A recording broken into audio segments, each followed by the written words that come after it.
This one is for Connor and Shilique both. You guys both played in that 2013 big championship game. You know what victory tastes like in a game like this. So just heading back to Lucas Oil, obviously a different team for you guys, but how good does it feel to be head back knowing that you can do this because you've done it before? It feels great. Looking back at all the wins that we've had here as a unit, I think that victory over Ohio State in 2013 was one of the sweetest ones. Just being able to win your conference is such a fulfilling feeling. So having another opportunity to go back there and do the same thing, we're really fired up about it, and we're super anxious to get back.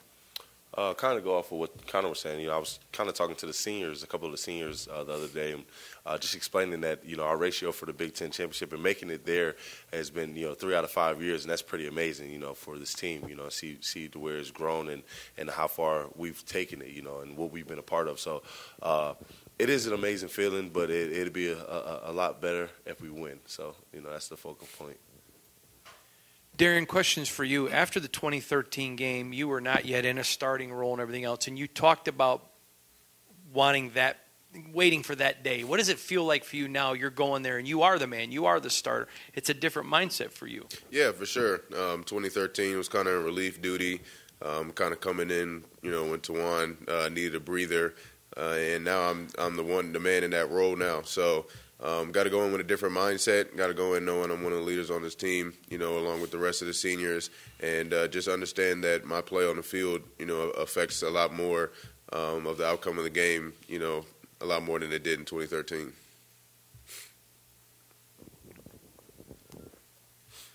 Jack, were you down at the 2011 game? Did you travel down with the team? Yeah. What were your kind of first memories of Lucas and playing in that environment, and I guess the same from 2013 too? Going from 2011 to 2013, I would say the guys that had traveled are kind of more used to it. But when we first got there, I've never really been in a stadium like that, and it's something that I've never really seen before. But it was almost just like a surreal experience. Anything specific about the stadium kind of stand out to you in your memory? I remember everybody was taking pictures next to Peyton Manning's locker. I remember that. I was like 2 lockers away, so no big deal.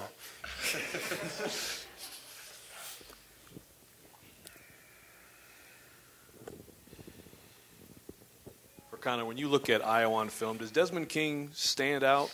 And how would you compare him to some of the other great cornerbacks you've gone against? Yeah, he leads the Big Ten interceptions, and he's a good player. Looking at him, he's got some good size. He's got speed. I mean, he's got everything you want in a cornerback. If there's anyone that I would compare him to from guys that we've played, I think he's likely from Maryland, but he's just bigger. Likely's kind of smaller, has the speed, can break on balls, can break on passes, can break it up, anytime he really wants to, and I see that in King. But King just has the size. I mean, he's likely he's like 5'8" or 5'9". King. He's around like 6'1" or 6'2", so he's a relatively bigger corner. But, it's just something we have great receivers. So we're looking forward to the matchup. And I would say for sure, looking at their defense, Iowa's defense, I think their secondary is for sure their strong point, their strong suit. Shilique, in talking to you right after the game on the field, trying to elicit some excitement out of you. You're like, yeah, we have a lot of things to get better at. That was kind of the first thing out of your mouth. After watching film on Sunday and kind of going over those things, how close is this team to being where you want it to be?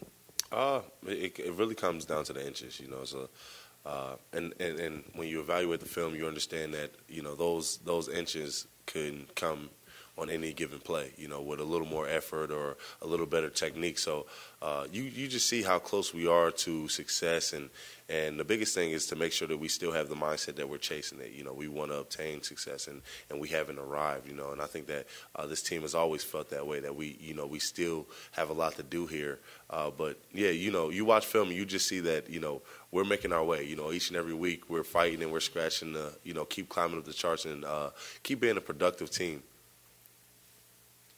For Jack and Shilique, for all the big-time games you guys have played in, big pressure games, it seems like you play loose in those games. What does your head coach, D'Antonio, do? And I'm thinking of the touchdown that Jack scored, stuff like that keeps you guys loose and, entertained. I would say like the night before the game, he does a pretty good job of kind of keeping everybody relaxed. We have like a team movie, and kind of get to do your own thing a little bit, but at the same time, you're still focused and going through meetings and stuff like that. And I don't know, on game day, I think he tries to keep it loose, but sometimes that's hard when you're the head guy. But I think he does a good job of it. Jack's like a personal masseuse, so he goes around to everyone's room and gives them massages and kind of gets us ready for the game. That kind of, loosens it. He only does it before a big game, so, thanks, man.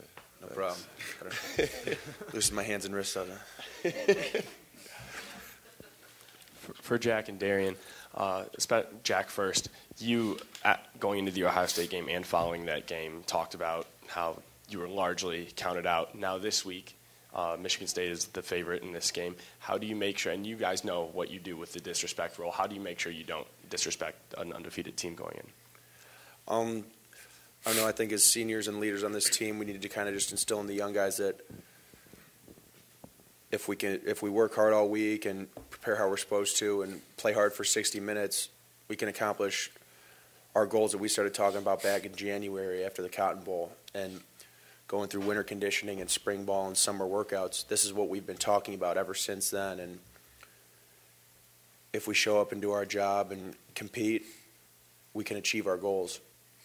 Yeah, I definitely agree. I mean, I think anybody on the team would be a fool to go in and take an undefeated team lightly. I mean, they're 12-0 for a reason.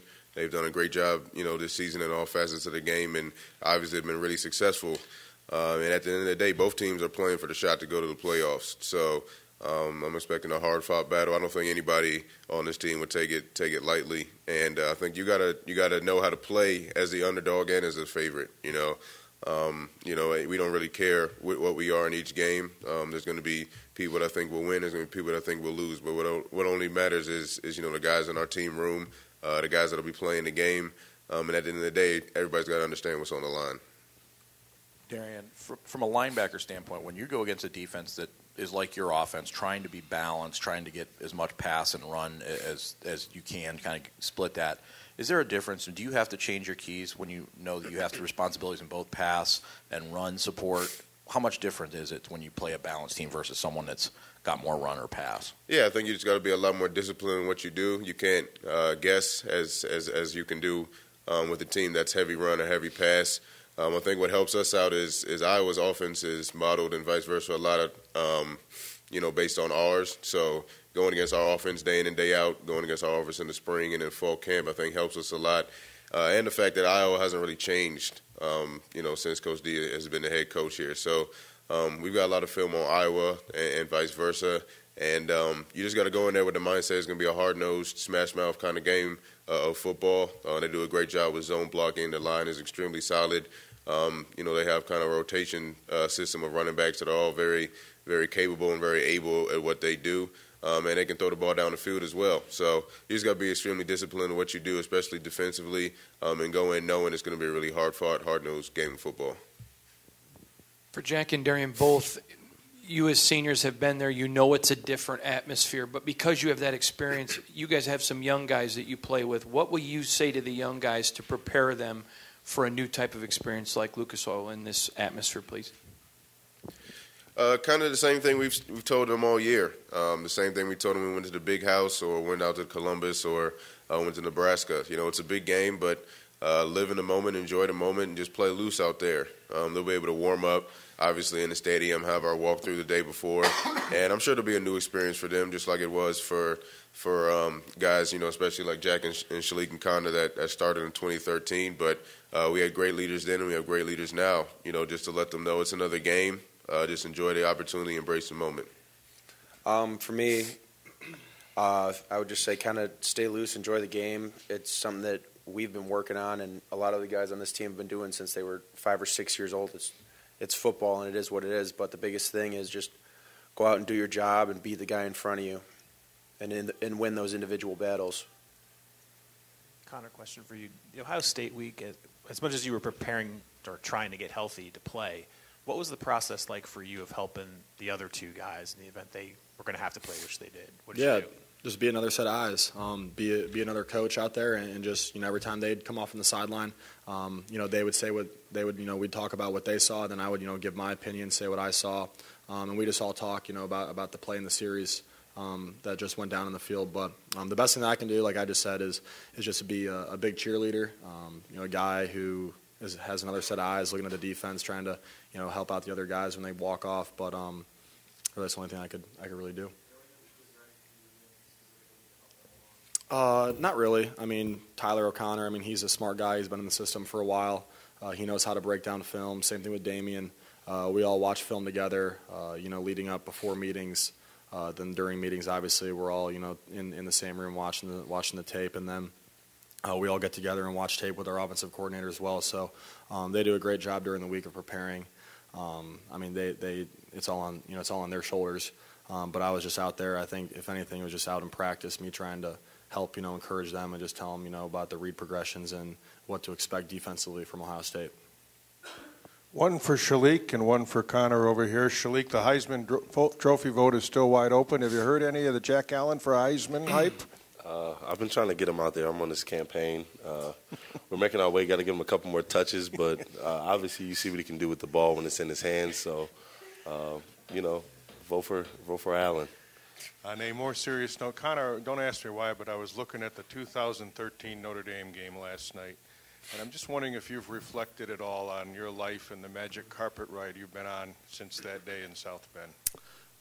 Not really. I just try and take it day by day, and obviously, when you do think back and, the long road that we've had here, not just me, but us together as a whole unit, going back from 2013, we've won a lot of games, and we've played in a lot of big-time games, and we've had a lot of great moments, but I think just looking back, you're just thankful and just glad to be in the position that we're in, being able to play for another conference title and an opportunity to go to the college football playoff.